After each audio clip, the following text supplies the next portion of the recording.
Hello and welcome. My goal here today is to talk a little bit about conservatism and current times. So, I will begin by introducing the idea that conservatism is the ideological manifestation of the desire to preserve what we know and love, just as progressivism is the ideological manifestation of the desire to reach for something better. As you can imagine, both sides are important, and I think it helps to think of society as a boat. The progressives are the ones who want to hoist the sail and keep the boat always moving forward, whereas the conservatives are the ones who are more worried about keeping the boat from capsizing. This often means that conservatives will tend to resist changes to the mechanics of the boat. After all, if the boat is not currently capsizing, the chances that any change will be more dangerous than the maintenance of the status quo are decent. And that's generally true for as long as the conditions in the sea or the material world, the technological environment, remain the same. What this means then is that conservatism shines at its brightest when it is facing acute temporary changes to the material world. For example, let's say in a specific year there is a really bad harvest which results in a certain degree of famine. If people start attempting to overthrow the government or joining weird end of time cults, all that sort of stuff, the damages that can be done can last way longer than the damages of the famine itself. Because whereas maybe the next year will bring good harvests, if the fabric of society is damaged enough that, say, the government collapses, then instead of facing 1 year of famine, maybe 2 years of famine, you can end up facing a decade or two of civil war, strife, and general chaos. In this specific scenario, the call of focusing on keeping the boat from capsizing was a good call, for the problem would fade away eventually. But this also means that the task that falls upon a conservative person is much harder when there are actual changes to the material world or the technological environment the society exists. For in these scenarios, it is impossible to keep things as they are, and the attempts to do so can end up being more dangerous than simply embracing change.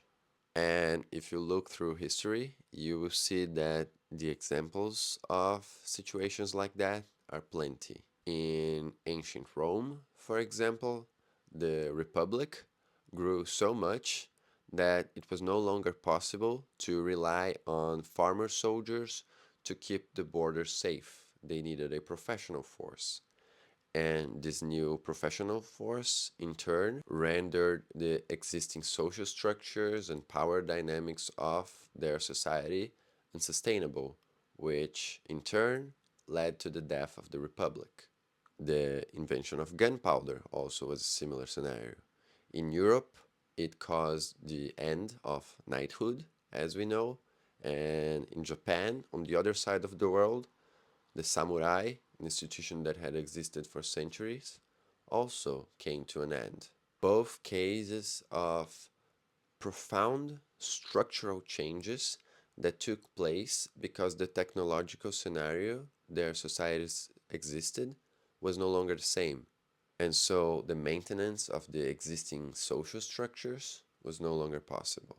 Another interesting example is the Gutenberg press, which rendered hierarchies based on information asymmetry much weaker than they had always been, and also allowed ideologies to start popping up like flies, and allowed nationalism to become a much stronger force than previously it had been possible, which in the case of some countries allowed for stronger centralization, and in others triggered a total collapse.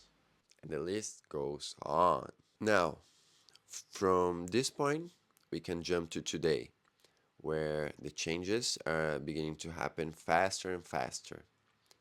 Our dating lives are being changed by dating apps. We have people learning more from the web than they do from school or their family homes, which in turn can lead to a certain subversion of their family structures and certain social arrangements, and also our jobs that were changed significantly, first by smartphones and video conferences, and now by AI.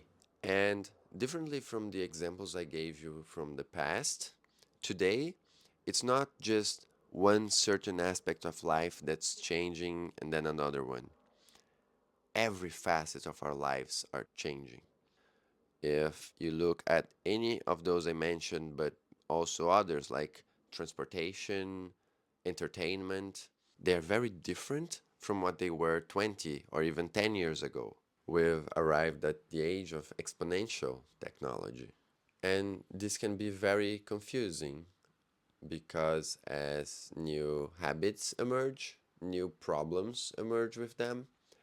And one thing about as humans is that when our awareness of a problem outstrips our agency to do anything about it, we end up feeling a certain sense of despair. Despair that our lives are changing too fast for us to be able to make sense of it. And that's something even very progressive people are feeling. So, for someone who's more psychologically inclined to want to preserve, or someone who, for whatever reason, feels very attached to the way things are right now, it can be very hard to endure this constant lack of certainty. And thus, they are more prone to feel a need to reassert control, which in turn makes them more vulnerable to parasitic memes. I have a video about that. But in essence, any set of ideas that can make you remember and spread them without actually helping you live your life in any meaningful way. And that's, for example, what MAGA is. That's how millions of Americans who were concerned about inflation ended up voting for a guy whose only economic policy was inflationary in nature. People see so much change that they can't anticipate that their expectations of what life should be like begin to falter. And as those expectations falter, a certain sense of meaninglessness begins to set in, a sense that they don't know where they fit into this whole mess. These expectations are very dear to us because without them, it would be impossible for society to function. Without expectations, nobody would hop in a plane or leave their houses in the morning. Nothing would be built, nothing would be sold. And the despair of losing those can make people vulnerable to anyone who can promise a quick fix to that chaos or a narrative that will help people see their place in it. Now, of course, that won't work because the world is very complex. The complexity of society is actually increasing. That's why we are feeling that sense of despair because there is real change in how the world works. And that, I believe, is why so many of these people seem to have a certain gripe with science, because science shows us how complex the world is. And for these people that need a narrative to not feel lost, that same science can end up shoving them back into that pit of meaninglessness. And that, in turn, is what creates this trend of conservatives turning into reactionaries. A conservative is a person who wants to preserve their expectations by preserving the institutions that hold those expectations together. A progressive is a person who wants to change the expectations by changing the institutions. A reactionary is a person who wants to preserve the expectations by changing or tearing down the institutions that they see as corrupting forces. Which means that both the progressive and the reactionary sees problems in the way things are.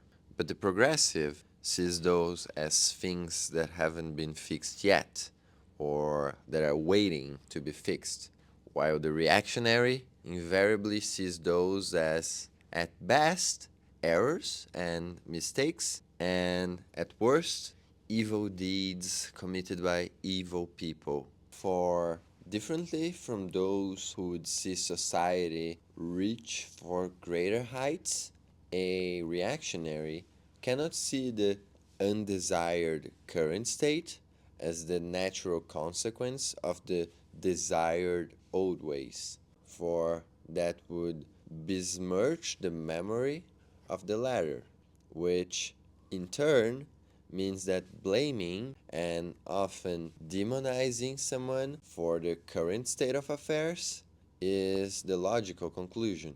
And when one side demonizes the other, democracy becomes unsustainable. And that is why the number one priority of our society has to be establishing a good education and informational environment. Because if people are allowed to drift into meaninglessness, we will never be able to have true dialogue.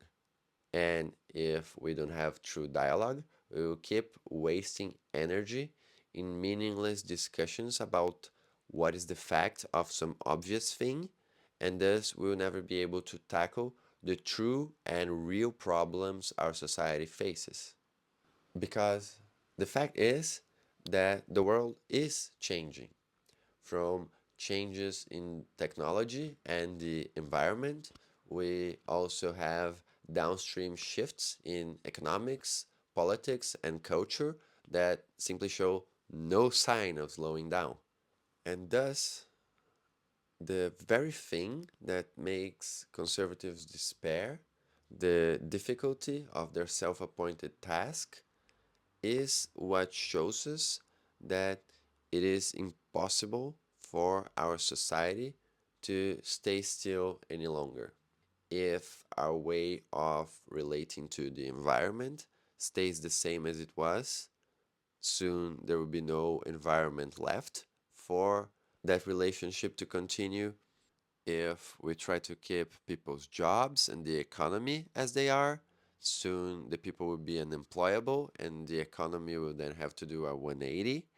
And if we try to keep culture as it is, all that's going to happen is that with time we will breed more and more dissent and intergenerational conflicts.